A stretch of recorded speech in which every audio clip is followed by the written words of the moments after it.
Hello everyone. तो आज हम पढ़ेंगे स्मोग के बारे में। SMOG smog. स्मोग होता है वायु प्रदूषण का एक प्रकार होता है। स्मोग प्लस फॉग को हम कहते हैं स्मोग।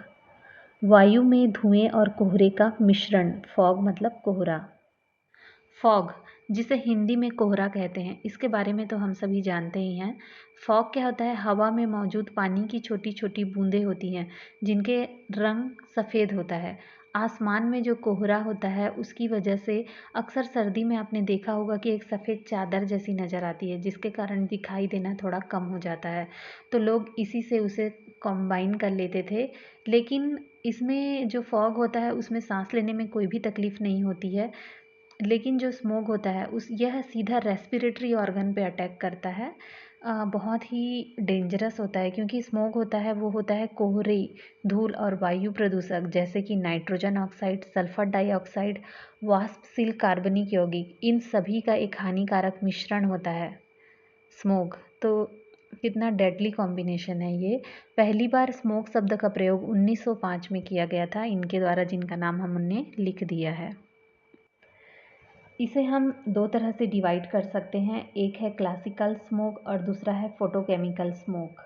क्लासिकल स्मोक को हम लंदन स्मोक के नाम से भी जानते हैं, क्योंकि लंदन में हजारों लोग प्रभावित हुए थे। और फोटोकेमिकल स्मोक को हम लॉस एंजलिस, जो कि न्यूयॉर्क में अमेरिका में एक शहर है, उसके नाम से जानते हैं, क्योंकि ये वहाँ के लोग बहुत प्रभावित हुए थे इस प्रकार के स्मोक से।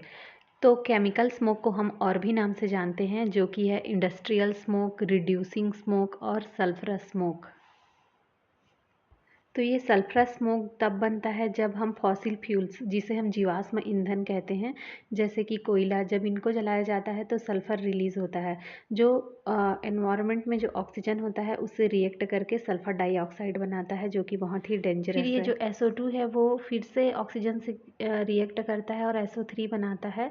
फिर SO3 जो पानी के जो ड्रॉपलेट्स होते हैं उनसे रिएक्ट करके बहुत ही डेडली कॉम्बिनेशन H2SO4, जो कि एक एसिड है, वो बनाता है। तो आप सोचिए ये कितना डेंजरस है।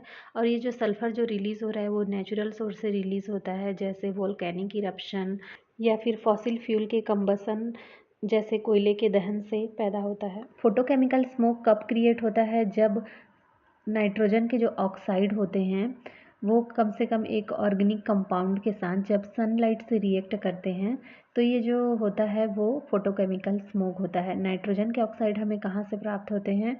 मेनली ये पावर प्लांट से, ऑटोमोबाइल से, व्हीकल से। तो इसे हम व्हीकल स्मॉग भी कहते हैं। इसमें क्या हो जाता है, जो नाइट्रिक ऑक्साइड होता है वो इन्वायरमेंटल ऑक्सीजन से क्रिया करके नाइट्रोजन के ऑक्साइड बनाते हैं। फिर ये सनलाइट से क्रिया करके फिर से नाइट्रिक ऑक्साइड और एक ऑक्सीजन देता है, जो कि ओजोन बनाता है।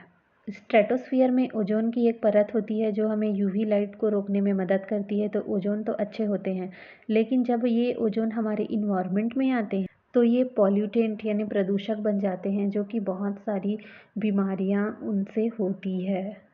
ओके, तो इस प्रकार हमने देखा कि सल्फरस स्मॉग था और फोटोकेमिकल स्मॉग था। एक सल्फर डाइऑक्साइड के कारण हो रहा था, एक नाइट्रोजन के ऑक्साइड के कारण हो रहा है। एक नेचुरल सोर्स से जो सल्फर निकलते हैं जीवाश्म ईंधन के जलने से, और दूसरी तरफ ये शहरी क्षेत्र में होता है। जो फोटोकेमिकल स्मोग है वो नाइट्रोजन उत्सर्जक जैसे स्रोत होते हैं उनसे होता है। और सल्फरस स्मोग ठंड के दिनों में होता है और फोटोकेमिकल स्मोग सनलाइट है तो ऑब्वियसली गर्मी के दिनों में होता है। सल्फरस स्मोक से जो लंग्स हैं वो इफ़ेक्ट होते हैं, जबकि फोटोकेमिकल स्मोक से आंखों में जलन ये सब होने लगती है। स्मोक से हम मास्क पहनकर भी निपट सकते हैं नॉर्मली, और इसके लिए एक स्मोक टावर भी लगाया जा सकता है। भारत में सबसे पहले दिल्ली में लगाया गया है स्मोक टावर। और इससे निपटने के लिए हम जो अपना जो व्हीकल्स है उनका जो नंबर्स है उसे रिड्यूस कर सकते हैं, और रिन्यूएबल सोर्स ऑफ एनर्जी को हम यूज़ कर सकते हैं। इस प्रकार हम स्मोक से निपट सकते हैं। वीडियो पसंद आया है तो लाइक ज़रूर कीजिएगा। Bye bye, thank you so much.